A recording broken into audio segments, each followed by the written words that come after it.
Hello. Welcome to the Sober Mom Life podcast. This is your weekend reset. This is your just little bite-sized morsel of an episode. 10, 15 minutes in your ear to remind you what you're doing, why you're doing this sober thing, and to help you remember everything you know that you might forget on the weekend. I'm so glad you're here. I am just fresh off the Sober Mom Life retreat. I got home from Mexico. I was stranded. Mom and I were stranded for a little bit, but we made it. Our flight was canceled. It was delayed until the next day, pretty much. So we made it. I am still just on cloud nine after there's just something that happens being around women who get it and who are, telling their truth about their relationship with alcohol and like no bullshit, no, small talk, really, just really talking about the things that matter. That is like my favorite thing to do. And so to be able to do that with the lovely women of the retreat, and then also with my admin team, with Mom and Jen, Amanda, and Courtney. If you're in the cafe, you know exactly who I'm talking about, and you love them too, and they are amazing. If you're not in the cafe and if you're looking for community and sobriety and support as you go on this wild adventure, come and join us. We are there. We have 6 peer support meetings every single week. I host one every Friday at 10 a.m. Central. And we have a private Facebook group. So we are here for you. Come and join us. I'll leave the link in the show notes. But this is not a commercial for anything. We have been working our way through my book, The Sober Shift. I have been covering one chapter every Friday, just as a sort of reminder, a synopsis, kind of something to think about for the weekend. And we have made it. We have made it through the book. We are on chapter 10. And sweet, sweet chapter 10. Chapter 10 is the shift from one day at a time to sober for good. Okay, if you have ever struggled with the forever question, you know which one I'm talking about, right? Like you decide to quit drinking, or you're going to examine your relationship with alcohol, and then thoughts on the weekend or on vacation or on a Wednesday creep into your head. And the thought is generally something like, but is this forever? Like, am I never drinking ever again? Or maybe a well-intentioned friend, mother-in-law, partner, spouse, a classmate, anybody says, wait, forever? Like you're never drinking again? Oh, if you have been confronted with that question, if your brain tries to trick you into thinking you have to answer that question, I want you to hear me. You do not have to worry about forever. Okay, forever will take care of itself. Anytime your brain starts to spiral into this thing, this morass of forever, I mean, of course that's scary. That's scary for anything. That's scary for something that I just find easy off the bat. I wouldn't want to answer forever about, right? And we don't do that with anything else. We only do that, and we have this notion as a society that sobriety is a punishment, right? And only in a punishment would we say, "Oh, are you doing that forever?" Like when I decide to do yoga and I tell, my husband, I'm going to do yoga tomorrow morning. He's never once asked, "Oh, are you going to do yoga forever?" And I've never once felt pressured to answer that. My brain hasn't tricked me like, "Oh, if you do this today, does this mean you're signing up for yoga forever?" Or if I go for a run, "Oh, are you going to run forever?" We don't do that. We don't do that with things that are very much like feel like a privilege that we get to be able to do, right? And so just this idea of forever and how we've been taught to have to answer that, or that we feel haunted by it, it hints at us thinking that sobriety will always feel like a punishment and like we've lost a privilege, that we've lost the privilege to drink, and we will be wanting and wishing we could forever.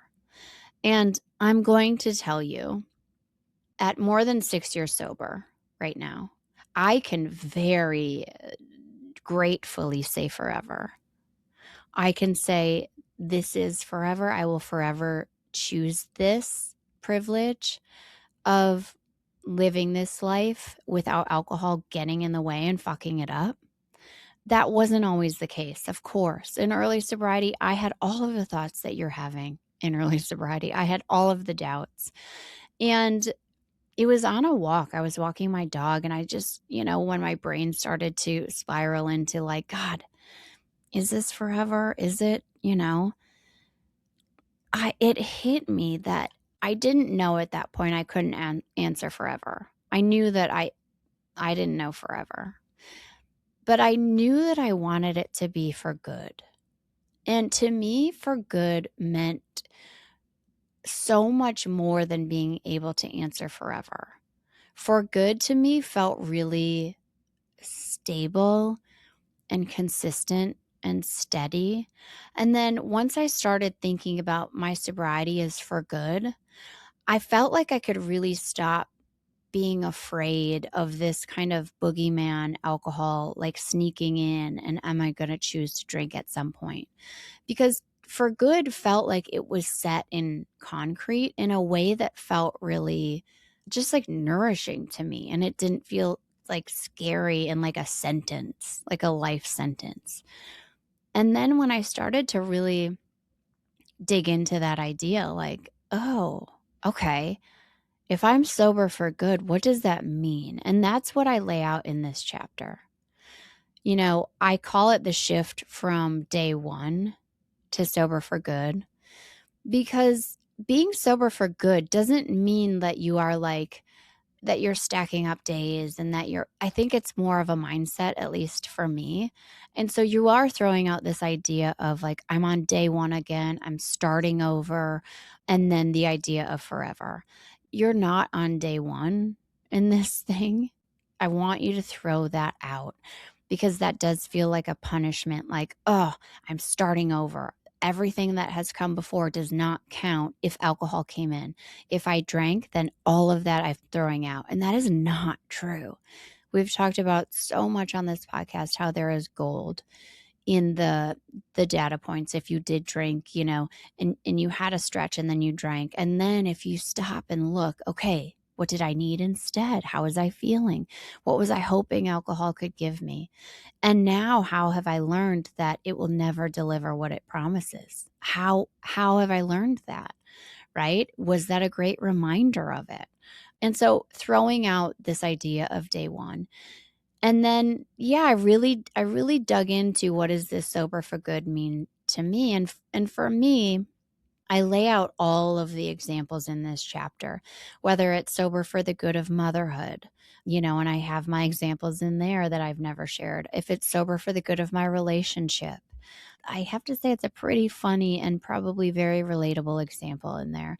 Sober for the good of my mental health.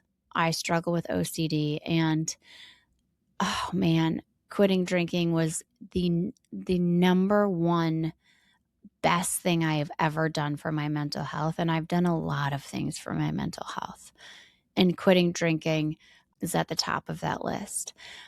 As you're going about this weekend, and you're, maybe you start to spiral into, is this forever? And if I can't answer forever, then that means maybe I'm doing it wrong, or this isn't for me. I want you to catch yourself in that spiral. And I want you just to say, hold on. I don't have to answer forever. That's not the goal. I don't ever have to declare forever. Forever will take care of itself, okay? What is your sobriety for the good of? Maybe you're sober for good. What does that mean? Does that help you reframe it? Maybe make a list. What will sobriety improve in your life? You probably don't even know, if you're just starting on this journey.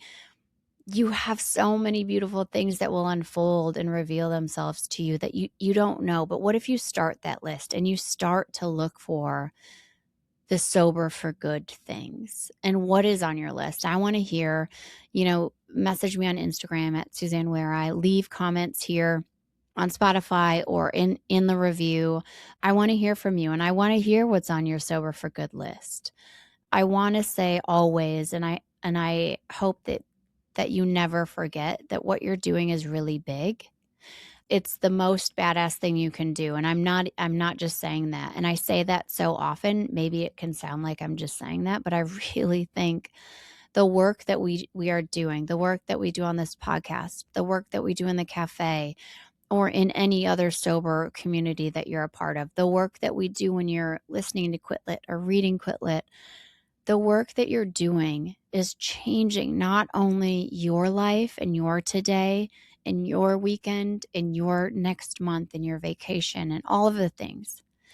You are changing generations to come. And it's okay if it's hard. It won't stay hard. And that is why I always say keep going. I want you to keep going. I want you to keep checking in with yourself, keep feeling proud of yourself, keep really digging into how you feel and asking yourself what you need, and just keep showing up. I'm just so honored that I get to be a part of your wild adventure in this little way that I get to be in your ear. Thank you for coming to this podcast week in and week out and supporting it. The Weekend Reset is not going anywhere. We are all the way through the book. I skipped, there is a portion of the book where I lay out 10 things to remember in early sobriety. Maybe we'll cover that the next episode. But if you haven't yet picked up your copy of the book, it's called The Sober Shift, a modern day guide to living an abundant sober life.